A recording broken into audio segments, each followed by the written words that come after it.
H2. ¿Cuál es el origen estructural de los múltiples lenguajes? Al comienzo del artículo, junto a la pregunta por el lenguaje, propusimos la interrogación por el origen estructural de los distintos lenguajes. Para hallar ahora la respuesta, debemos considerar los elementos de construcción del lenguaje, es decir, los sistemas simples que mostramos en la figura 13. Un lenguaje se construye con uno o más de estos sistemas a los que se estructura en orden a una modalidad lógica particular. Recordemos en qué consisten tales sistemas: principios y relaciones. Los principios son representaciones psíquicas permanentes de arquetipos innatos. Las relaciones son esquemas de entes, y ambos miembros, principios y relaciones, son términos sémicos. Los primeros, símbolos simples. Los segundos, símbolos complejos. El pensamiento es la vivencia de los principios y relaciones, constituidos en sistema, y su contenido se erige sobre el significado como ideas sin imagen o ideas que pueden tener imagen. Dijimos al estudiar la reducción que los principios, por ser símbolos simples, son irreductibles. Este carácter irreductible de los principios determina que el significado en un pensamiento correspondiente sea evidente por sí mismo, que no pueda ser negado. Por eso los principios de la estructura cultural son conocidos como conceptos puros del entendimiento, categorías, principios matemáticos, principios lógicos, etc. Con principios, es decir, con símbolos simples, se conforman los esquemas de cualquier ente y constituyen las relaciones. Indudablemente, un sistema simple, formado por un principio y una relación, está determinado por la evidencia del principio. De aquí que un lenguaje o sistema complejo construido solo con ciertos sistemas simples como elementos fundamentales, repetidos de acuerdo a una modalidad lógica determinada, pueda ser completamente diferente de otro lenguaje elaborado, a partir de sistemas distintos. La razón es, pues, capaz de construir múltiples lenguajes. Ahora bien, en estos sistemas, que obran como elementos fundamentales del lenguaje y cuya evidencia procede del principio interno, ¿qué clase de ente se halla esquematizado en la relación? Respuesta: un ente interno.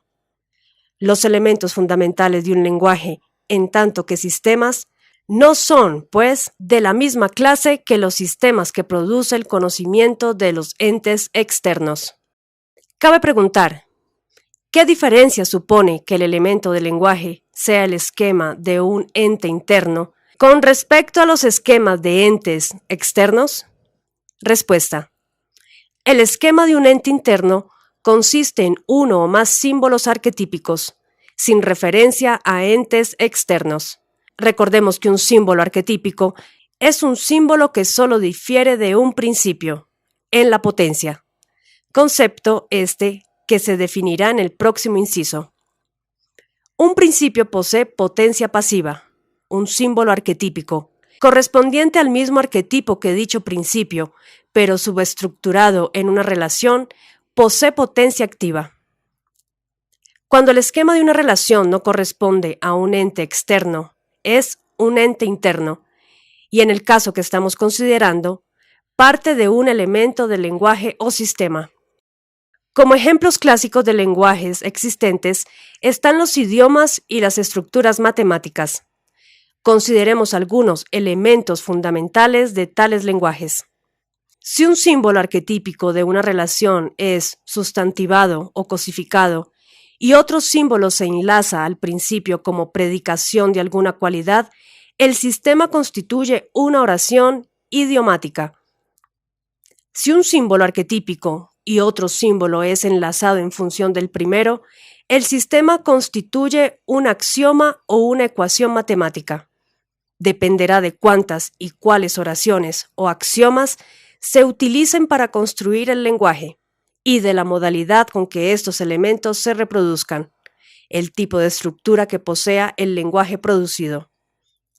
Por otra parte, dado un número de axiomas particulares, Es posible, por ejemplo, definir ciertas relaciones entre los mismos, determinando así la modalidad de la estructura matemática, que puede ser un grupo, anillo, cuerpo, espacio vectorial, etc. Y lo mismo puede ejemplificarse en el lenguaje idiomático, mediante ciertas relaciones definidas entre las aserciones elementales que darán determinadas distintas modalidades lógicas en estructuras sintácticas de juicios, proposiciones, sentencias, etc. Siguiendo con estos ejemplos, es fácil comprender que partiendo de sistemas idiomáticos o matemáticos, es decir, oraciones o axiomas, es posible desarrollar estructuras de sistemas complejos o lenguajes, con dos características principales. Una, los sistemas derivados de los elementos fundamentales, sus esquemas, no guardan correspondencia con entes externos. 2. Los sistemas complejos no acaban nunca de crecer, o con otras palabras, los sistemas complejos crecen indefinidamente desde adentro. En la estructura cultural, la región a donde se estructuran los lenguajes, es decir, sus elementos fundamentales, y aquellos sistemas construidos con ellos, se denomina estructura habitual. El resto de la estructura cultural, formada por sistemas con esquemas de entes externos, es llamada estructura real. Hay que reparar en que, mientras la estructura real es permanente y a priori de todo lenguaje, la estructura habitual es a posteriori del conocimiento de los entes y está constituida por sistemas virtuales, necesariamente incompletos, porque en los elementos fundamentales subyace la posibilidad de su construcción. Pero si, según hemos visto, los lenguajes se originan en sistemas evidentes, fundados exclusivamente en símbolos puros, ¿de qué manera puede la verdad de un ente externo ser comprendida por los términos de un lenguaje? Respuesta: por la aplicación de la facultad traductiva del pensar racional, cuya medida es la inteligencia. Consideremos la siguiente definición. Inteligencia es la capacidad que posee el pensar racional para traducir semióticamente el esquema de un ente al mayor número posible de lenguajes. Tal capacidad se llama facultad traductiva. Esta definición nos está indicando que hay que distinguir entre esquema del ente y traducción del esquema en un lenguaje determinado. Pero el esquema es la verdad del ente en la estructura cultural, la interpretación racional de la esencia o designio, y tal verdad ha sido estructurada a priori de todo lenguaje. Si ella puede ser traducida a una multiplicidad de lenguajes, significa que cada uno contendrá solo una parte de la verdad del ente, un aspecto o apariencia, es decir, toda definición o quididad de un ente en cualquier lenguaje describe solo una parte de la verdad del ente. Es un símbolo incompleto.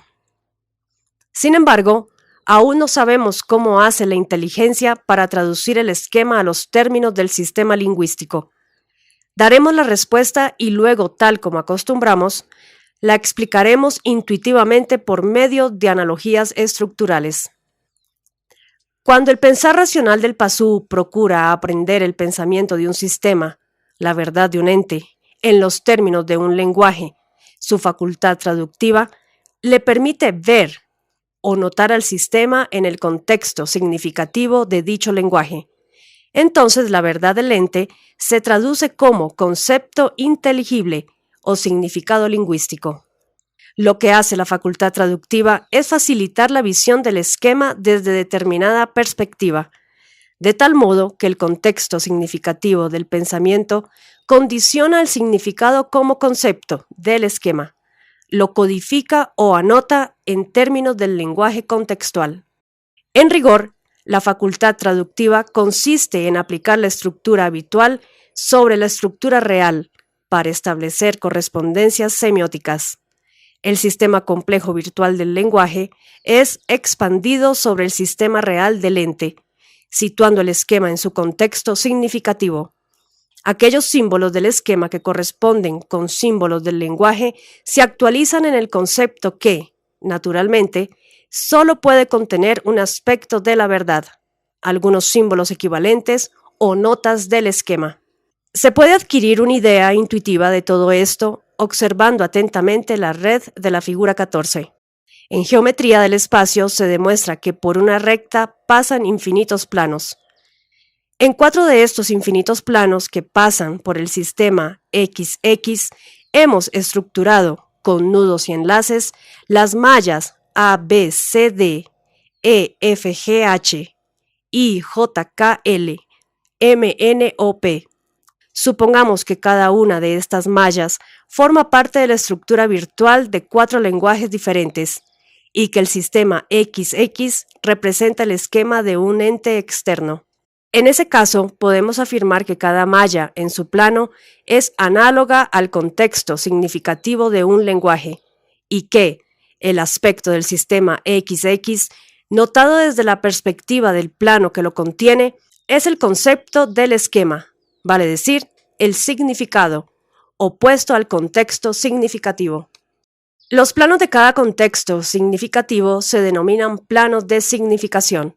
Es evidente que en el sistema XX de la figura 14, la verdad del ente puede ser vista o notada bajo 4 conceptos distintos, aunque podría hacerlo en muchos más, con solo agregar mallas de lenguajes en otros planos de significación.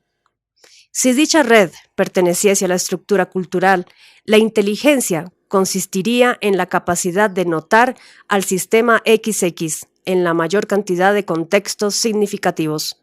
Por ejemplo, en A, B, X, C, D, X, E, F, X, G, H, X, I, J, X, K, L, X, etc. Acompañando la figura 14 con la vista lateral de la red, representado en la figura 15, podremos avanzar analógicamente en la idea de concepto. El problema es el siguiente. Si cada uno de los 4 lenguajes de la figura 14 determina un concepto del sistema XX, ¿qué parte analógica del sistema XX, qué porción del enlace cilíndrico corresponde a cada uno de los 4 conceptos? Respuesta. Cada concepto equivale a una tajada longitudinal del sistema XX, cortada sobre el plano de significación de los lenguajes. En la figura 15 puede verse en líneas de puntos el perfil de las 4 tajadas o conceptos del sistema XX, determinados por los lenguajes A, B, C, D, E, F, G, H, I, J, K, L y M, N, O, P. Ahora bien, los principios, según sabemos, son irreductibles, por lo que la tajada del concepto solo puede ser cortada del enlace cilíndrico o relación. En la figura 16 hemos representado una de estas tajadas del enlace, que analógicamente corresponden al concepto. Una tajada de un enlace cilíndrico ha de estar determinada por las dimensiones espaciales de este, longitud y volumen. Análogamente, un concepto está determinado por las dimensiones de la relación, extensión y comprensión. Recordemos que la relación es el esquema sémico del ente. La extensión denota la clase de todos los símbolos simples que se subestructuran en el esquema. La comprensión es la medida de la verdad del ente. Indica cuán cerca está el esquema de representar al designio, cuántas propiedades de éste corresponden a aquel. Por eso la comprensión es análoga al volumen del enlace, es decir, a la complexión de la subestructura misma. Estas 2 dimensiones determinan el concepto y ahora veremos cómo. En primer lugar, observemos que si el concepto es una porción longitudinal de la relación, entonces la extensión de un concepto es igual a la extensión de la relación, que significa. En consecuencia, todo concepto ha de abarcar significativamente la clase de todos los símbolos que están bajo la extensión de su relación. A continuación, advirtamos que el volumen de una tajada ha de ser manifiestamente menor que el volumen del enlace cilíndrico del cual fue cortada. Esto significa que la comprensión de un concepto es siempre menor que la comprensión de su relación. Para que la comprensión del concepto fuese igual a la de la relación, el volumen de la tajada debería ser igual al del enlace cilíndrico, y ello solo puede suceder en el caso de que la facultad traductiva sitúe a la relación en infinitos contextos significativos. Pero, de más está insistir en ello, esa posibilidad marca el límite máximo teórico de la inteligencia de un pasú. Habría que ver cómo se las arreglaría un pasú tan inteligente para expresar exteriormente esos infinitos conceptos en infinitos lenguajes. Por supuesto que esto no implica que no se pueda captar la verdad del ente en su totalidad. Ello ocurre cuando la vivencia del sistema es captada por el pensar como pensamiento de todo el esquema. Pero algo muy distinto es intentar expresar esa vivencia. Entonces no hay otra solución que encerrar la verdad en el contexto de un lenguaje y manifestar su concepto. La extensión de una relación es una dimensión cuantitativa. Determina la cantidad de elementos sémicos que integran el esquema. Por el contrario, la comprensión es una dimensión cualitativa, pues determina el grado de verdad del esquema en función de las cualidades que corresponden al designio. De tales cualidades, el concepto solo puede tomar algunas notas, puesto que su comprensión es siempre menor. Y esa tajada de verdad, ese aspecto del esquema que ha sido notado en el contexto significativo de un lenguaje, es lo que el pasú expresa y divulga en el mundo sociocultural, lo que adquiere fama y se convierte en noticia. En resumen, el concepto está determinado también por dos dimensiones: extensión y comprensión. La extensión de un concepto es igual a la extensión de una relación y se refiere a la cantidad de elementos sémicos del esquema. La comprensión de un concepto indica cuáles notas de su contenido corresponden a cualidades o disposiciones sémicas del esquema, cuán cerca está éste de coincidir con la verdad del ente. Hemos visto que una relación, tal como la del sistema XX de la figura 14, puede ser vista o notada en varios contextos significativos o lenguajes. Los conceptos resultantes son análogos a la tajada de la figura 16. Observemos ahora la figura 15, a donde, con líneas de puntos, se destacan los perfiles de las cuatro tajadas o conceptos, cada una de las cuales se encuentra en su plano de significación. Es evidente que cada plano intersecta a los otros en una recta común, XX, que hace las veces de eje axial del enlace cilíndrico. Pero dichos planos corresponden a sendos contextos significativos de lenguajes diferentes. Entonces, lo que ciertamente se intersecta en el seno del sistema son los lenguajes mismos, como puede advertirse en la figura 14. Justamente es la distinta oblicuidad de los lenguajes lo que posibilita la existencia de múltiples conceptos sobre una misma verdad. Tal intersección de lenguajes produce en las cuatro tajadas concepto una región común alrededor del eje axial XX, según se muestra en la figura 16. Esta región, que se denomina núcleo connotativo del concepto o simplemente connotación, es una dimensión propia de los conceptos que ahora vamos a explicar. Cada concepto comprende todas las notas sobre la verdad del ente, notadas en el contexto significativo de su lenguaje.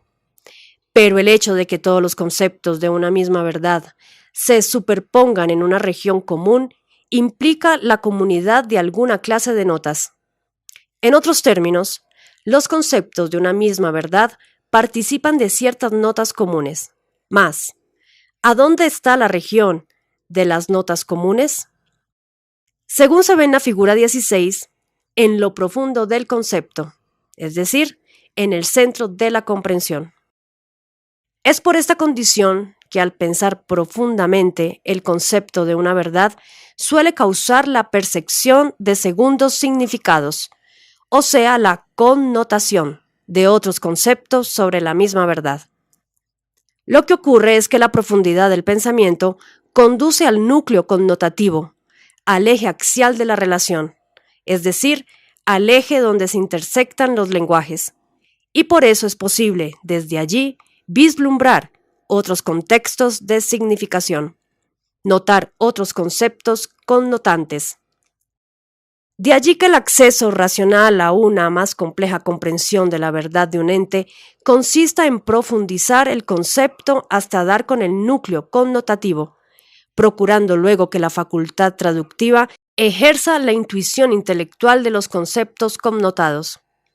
La posibilidad de alcanzar el núcleo connotativo que subyace en todo concepto puede tener también otra importante utilidad. Al percibir el concepto connotante, es factible avanzar sobre el contexto significativo de su lenguaje y llegar hasta la estructura habitual u origen virtual de tal lenguaje. De esta manera se consiguen reconstruir sistemáticamente lenguajes que hasta entonces solo eran virtuales, vale decir, eran posibilidades de la estructura cultural. Es algo obvio, pero conviene advertirlo aquí, que la mentalidad racional es refractaria a tomar caminos oblicuos.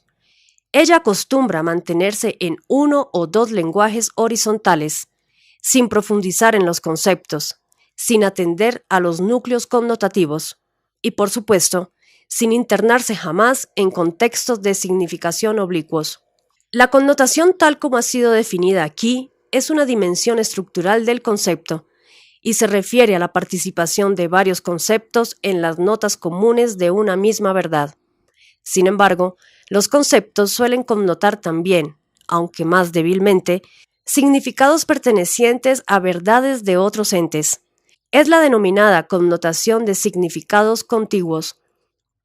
Ello ocurre porque las relaciones adyacentes de la estructura cultural pueden estar sobre un mismo plano de significación. Entonces resulta que los núcleos connotativos de ambos conceptos están conectados por el lenguaje común y connotan mutuamente sus significados. Claro que esta no es una verdadera connotación, es decir, el producto de la intersección de lenguajes, sino un defecto del pensamiento racional, ocasionado por la vaguedad de los límites del significado, que llegan a rozar los límites de un significado contiguo. Cuando el pensamiento racional se concentra en un sistema, los límites del significado se definen nítidamente en el contexto significativo del concepto, sin llegar a rozar los conceptos adyacentes situados en el mismo plano de significación. Entonces, la única connotación posible es la que se produce por la intersección de lenguajes en el núcleo connotativo del concepto. Hasta aquí hemos contestado a la última pregunta. Es conveniente ahora, antes de ir al próximo artículo, pasar revista a las respuestas obtenidas. A la pregunta ¿qué es un lenguaje?, se ha respondido que es la posibilidad de construir un sistema complejo, empleando como elementos fundamentales sistemas simples, estructurados según una particular modalidad formal. Supimos asimismo que el significado de un pensamiento, considerado en el contexto significativo de un lenguaje, es el concepto. La pregunta siguiente, ¿cuál es el origen estructural de los múltiples lenguajes?, nos permitió saber que la estructura cultural se compone de estructura habitual y estructura real. La estructura real está constituida exclusivamente por sistemas que contienen esquemas de entes externos, es decir, entes cuyo designio ha trascendido la esfera sensorial. De allí la denominación de real. La realidad proviene del efectivo descubrimiento del designio. La estructura habitual, por su parte, consiste en los sistemas simples de los múltiples lenguajes, con los que la facultad traductiva podría interpretar conceptualmente los esquemas de la estructura real.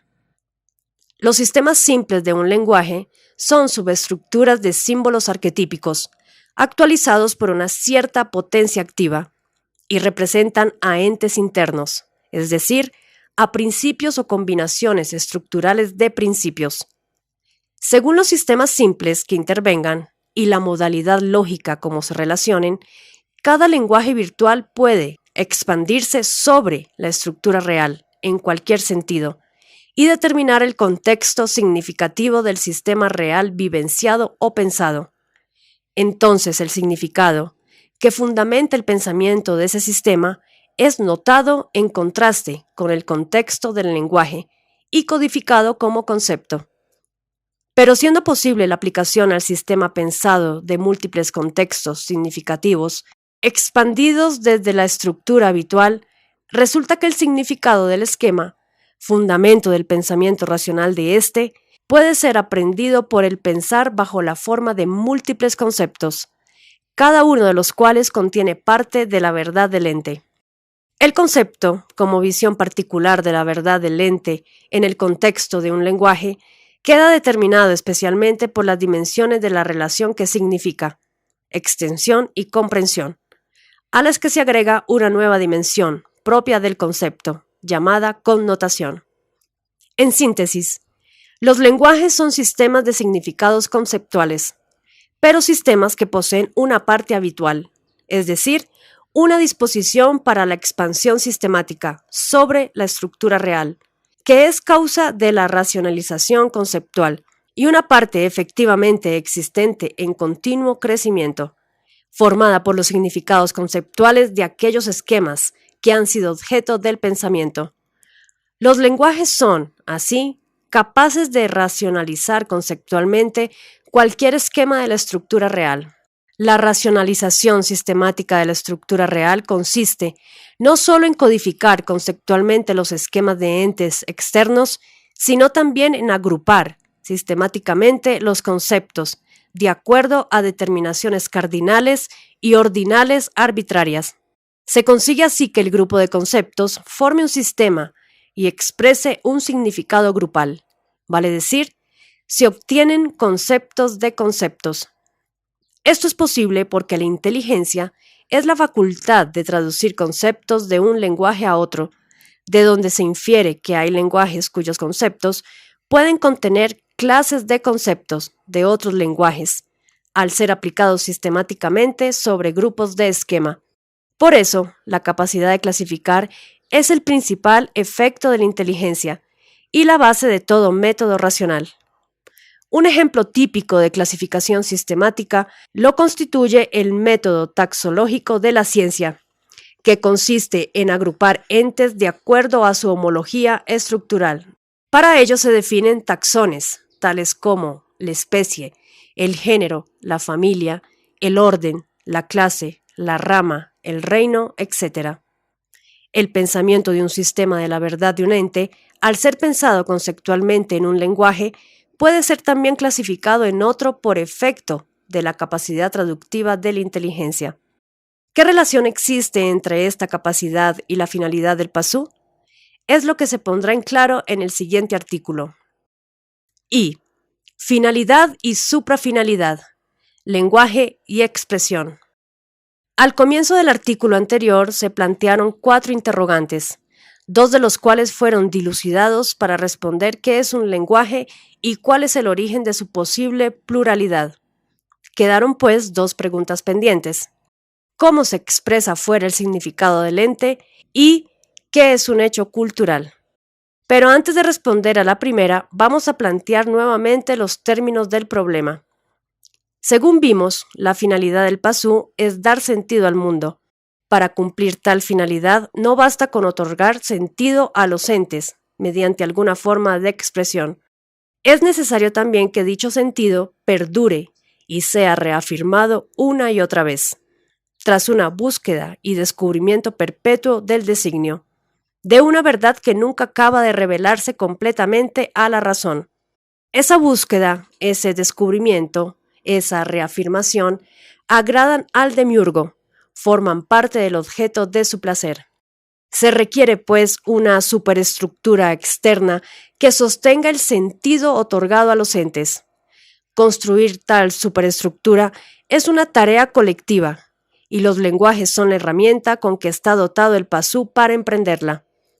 En otro inciso se estudiará la constitución y el desarrollo de las superestructuras, mas por ahora basta saber que la forma determinada por una superestructura se denomina cultura.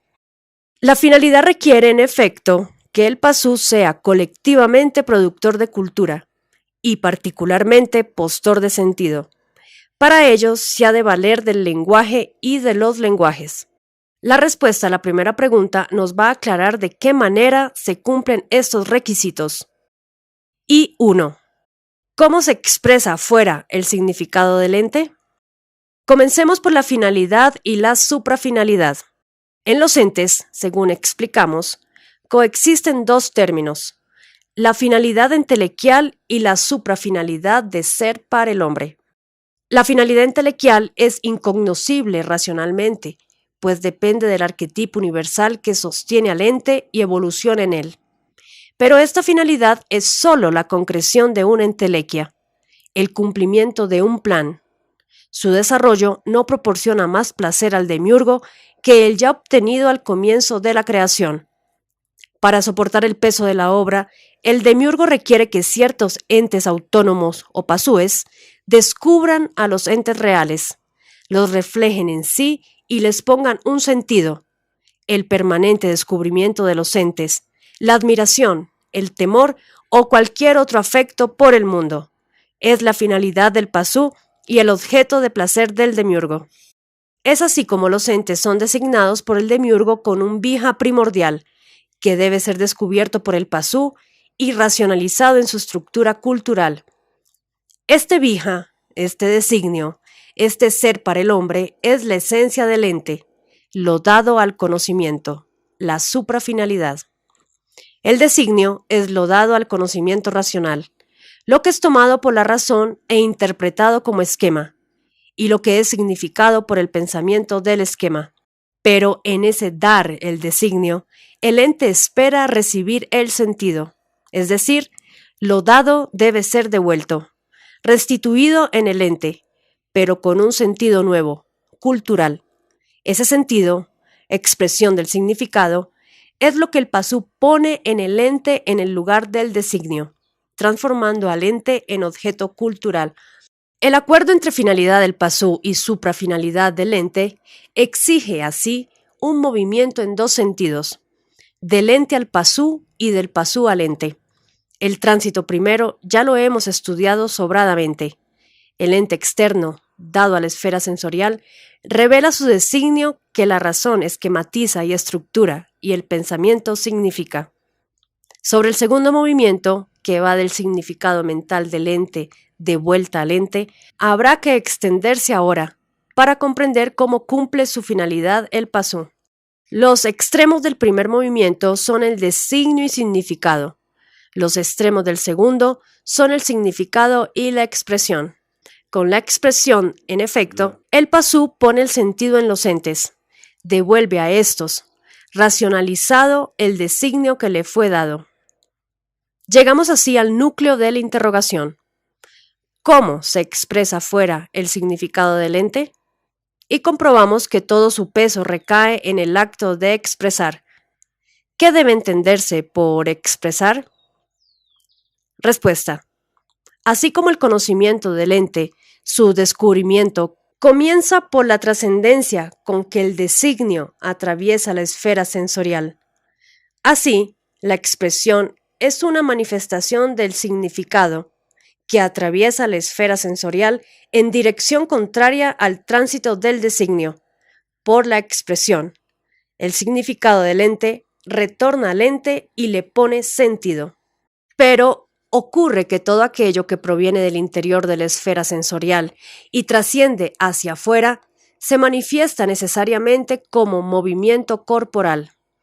El cuerpo humano, por su naturaleza orgánica, supone una multiplicidad de movimientos efectuados en todo momento, es decir, continuamente, unos voluntarios, dentro de lo que puede haber de voluntario en la voluntad instintiva, y otros automáticos. Por ejemplo, la respiración se compone de dos movimientos rítmicos, cuya función es producir el intercambio de oxígeno por anhídrido carbónico.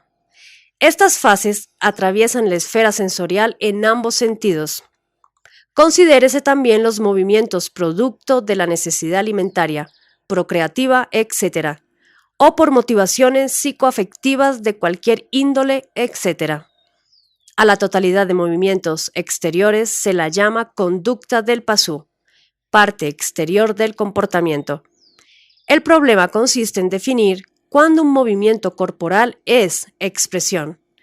Mas tal definición solo podrá ser expuesta luego de mostrar que los movimientos interiores a la esfera sensorial, entre los que se destaca el pensar, y los movimientos exteriores ocurren en planos continuos, paralelos y correlativos, pero este hecho lo mostraremos paso a paso. Explicamos anteriormente que la significación continua es el horizonte del pensar, la vitalidad inmanente de la estructura cultural, así como el significado es el fundamento del pensamiento, la vivencia de un sistema. Ahora bien, el pensar es la facultad que caracteriza al pasú entre los demás entes, una actividad interior. Aclaremos esto. La interioridad del pensar se entiende dentro de los límites de la esfera sensorial. Fuera de ella están los entes del mundo, lo universal.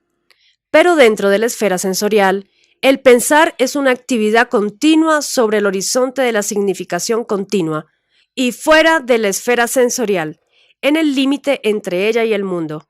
Existe una múltiple actividad, producto de la participación que el pasú, en tanto que animal hombre, ejerce necesariamente con el mundo. El límite de la esfera sensorial hacia afuera es una frontera en continuo movimiento. Acciones y reacciones se desarrollan sin cesar. Los entes presionan la sensibilidad, actúan hacia adentro, y el cerebro responde controlando e integrando los movimientos de la motricidad, reaccionando hacia afuera, produciendo una conducta, un comportamiento exterior. Lo que queremos destacar aquí es que la continuidad interior del pensar es correlativa con la continuidad exterior de la conducta, con el movimiento total que el pasú despliega continuamente en el mundo. Debemos aclarar que esta correlatividad entre el pensar y el movimiento exterior no implica conciencia alguna. El pasú aún no posee conciencia. Su pensar es estrictamente racional, desarrollado sobre la estructura cultural. En este pensar, el cerebro es el soporte fundamental, pero el cerebro es el centro de operaciones que controla y coordina todos los movimientos, estén o no sujetos a patrones de conducta instintivos. Todo movimiento se refleja en el cerebro y por correspondencia entre estructuras, en la estructura cultural, la cual está vitalizada por el pensar. Existe así correlación entre el pensar y el movimiento exterior. El cuerpo material del pasú es un microcosmos situado dentro de un macrocosmos, al que refleja en su organicidad estructural. Todo en él se mueve, es proceso fenoménico, mientras dura la vida. Y ese continuo movimiento del microcosmos, tanto interior como exterior, es correlativo. Es decir, la significación continua que constituye el horizonte del pensar es correlativa con el movimiento exterior del pasú, con su conducta. Y aquí viene la pregunta clave. Esta correlatividad entre lo interior y lo exterior, entre lo mental y los movimientos del cuerpo material, permite a la significación continua, en que consiste el pensar racional, manifestarse exteriormente en los continuos movimientos corporales. Vale decir, ¿hay significación en los movimientos del cuerpo material con los que el pasú se comporta en el mundo? Así planteada la pregunta, la respuesta solo puede ser afirmativa. Sí, hay significación en el movimiento exterior del pasú. Pero tal respuesta es insatisfactoria si no se aclara qué parte del movimiento exterior es la expresión. Ante todo, hay que mostrar que aquí estamos ante una relación de general a particular, tal como pensar a pensamiento o significación a significado. Esto es, el continuo movimiento exterior es la expresión, como la significación continua es al significado. O mejor, la expresión es un momento significativo del continuo movimiento exterior. La significación continua que se manifiesta en el mundo a través de los continuos movimientos externos no puede poner sentido en los entes particulares, porque es solo horizonte mental. El correlato interior del continuo existir en el mundo. De aquí que, si hay un sentido que el continuo movimiento pone en el mundo, Este se refiere exclusivamente al ente universal, el sentido que el continuo movimiento pone en el ente universal se denomina armonía. Y la armonía se define también como una relación general entre los movimientos del microcosmos y el macrocosmos. Pero, de pronto, sobre el horizonte de la significación continua se levanta un relieve. El pensar aprende un pensamiento racional. Si el significado de este pensamiento es pensado como concepto y en ese momento existe un movimiento exterior correlativo, entonces ese movimiento es una expresión. La expresión es un momento del movimiento exterior durante el cual el sentido del ente particular es puesto en el mundo. Antes de seguir, conviene extraer de lo visto una importante conclusión. En primer lugar, hay que destacar que el solo hecho de existir y moverse en el mundo hacen del pasú un postor de sentido. El estar del pasú en el mundo es el hecho de la armonía. El macrocosmos reflejado en su totalidad por el microcosmos hace de éste un ente particular y por lo tanto depositario de un designio. Y ese designio, que hace del pasú lo que es devuelto al macrocosmos por la significación armónica del continuo movimiento de su estar. En segundo lugar, digamos que el conocimiento de este hecho es el fundamento de la antiquísima sabiduría que afirma a la danza y al arte marcial como modos de expresión armónica corporal. Ocupémonos ahora de la expresión, ese momento de la conducta, ese movimiento corporal particular que pone un sentido en el ente. Entre el pasú y el ente distinguimos un doble movimiento, desde el ente al pasú y desde el pasú al ente. En el primero, el ente revela su designio a la razón, y ésta lo interpreta como el esquema, que es significado en el pensamiento. Un movimiento corporal, es decir, la trascendencia del ente a la esfera sensorial, produce un movimiento mental, vale decir, lo significado por el pensamiento. En el segundo, por el contrario, el significado pensado como concepto acaba en un movimiento corporal o expresión. Este segundo tránsito nos plantea, de entrada, dos interrogantes.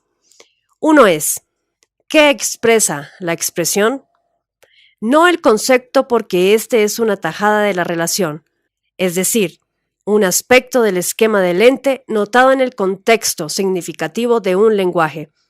El concepto jamás abandona la estructura cultural, solo puede ser pensado. El otro interrogante nos lo produce el advertir que entre el ente y el pasú media una cierta distancia. En efecto, si la expresión postora de sentido es un movimiento corporal dirigido hacia un ente especialmente distanciado, ¿cómo se salva esta distancia? ¿Cómo se pone efectivamente el sentido en el ente? Merced a que añagaza lo significado en el pensamiento, salva las distancias y se clava en el corazón del ente. Para estos dos interrogantes existe una única respuesta, la proyección del signo. A la pregunta ¿qué expresa la expresión? Se responde, el signo proyectado. Y a la pregunta ¿cómo pone la expresión el sentido en el ente? Se responde, por la proyección del signo. Desde luego, esta única respuesta debe ser convenientemente aclarada. Describamos ante todo el movimiento completo. El significado, contenido en un concepto, es proyectado hacia el mundo, en dirección a un ente que se encuentra más allá de la esfera sensorial. La manifestación exterior del proyecto es la expresión de un signo. El signo, expresado por un movimiento corporal, es una señal puesta sobre el ente de referencia. Esta señal en el ente, que señala el signo, corresponde a lo significado por el designio demiúrgico del ente. Sobre el designio dado, se pone ahora el signo. El conocimiento del ente es el paso del designio demiúrgico al significado. Por eso la proyección del significado de un signo sobre el ente es el reconocimiento del ente. Solo al ser reconocido, al ser signado, el ente adquiere sentido. El designio demiúrgico es el ser para el hombre, el objeto de conocimiento. solo el signo humano en el ente. El reconocimiento le pone sentido, le hace existir para el hombre. El ente comienza a existir para el hombre cuando es señalado con el signo y adquiere un sentido, pero debemos advertir que tal sentido solo puede perdurar si el signo que lo confiere es también empleado por otros pasúes para reconocer y afirmar al ente.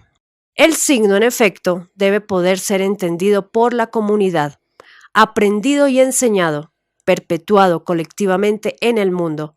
Vale decir, el signo puesto en el ente debe ser expresado culturalmente. Esta condición de la finalidad del pasú determina que el signo se exprese como término de un lenguaje, como representante de un concepto. Una comunidad puede, así, convenir en ciertos signos para comunicarse, el conocimiento de los entes y sostener su sentido. Un conjunto de signos tales constituye la expresión de un lenguaje, no el lenguaje en sí, pues, según hemos visto, todo lenguaje tiene su origen en la estructura cultural. Un lenguaje estructural es un organismo vivo y por eso puede crecer y desarrollarse. Los signos solo son proyectos, representaciones de los conceptos y de los sistemas de conceptos. No debe ofrecer dudas que ser postor de sentido en los entes es el principal objetivo de la finalidad del pasú. La cultura es un modo de cumplir con tal finalidad, un modo sistemático y racional. Por eso los lenguajes, que son la base fundamental de la cultura, no cumplen un fin en sí mismos, sino que instrumentan y determinan el sentido puesto en los entes. Pero de hecho, se podría expresar un significado y poner sentido en un ente sin emplear ningún lenguaje. Claro que en ese caso, el ente solo tendría sentido para una persona, aquella que lo descubrió. Para perpetuar colectivamente el sentido particular puesto en los entes, es que el significado se nota en el contexto de un lenguaje y se proyecta como signo conceptual, un signo que se convierte en consigna cultural. Mas, esta segunda condición de la finalidad, la perpetuación cultural, no debe hacernos olvidar jamás que el principal objetivo de la finalidad es la expresión. Sin olvidar entonces el carácter instrumental que presentan los lenguajes racionales como conjunto de signos convencionales que representan conceptos y se articulan según ciertos métodos, leyes o reglas operativas, vamos a proseguir estudiando la expresión de los signos. Tengamos presente en primer lugar tres conclusiones anteriores. 1. Toda expresión es un movimiento corporal. 2. Solo es expresión aquel movimiento cuyo signo representa un concepto. 3. Todo signo es el proyecto de un concepto. De acuerdo con estas conclusiones, los signos pueden ser expresados de muy distinta forma. Veamos algunos pocos ejemplos.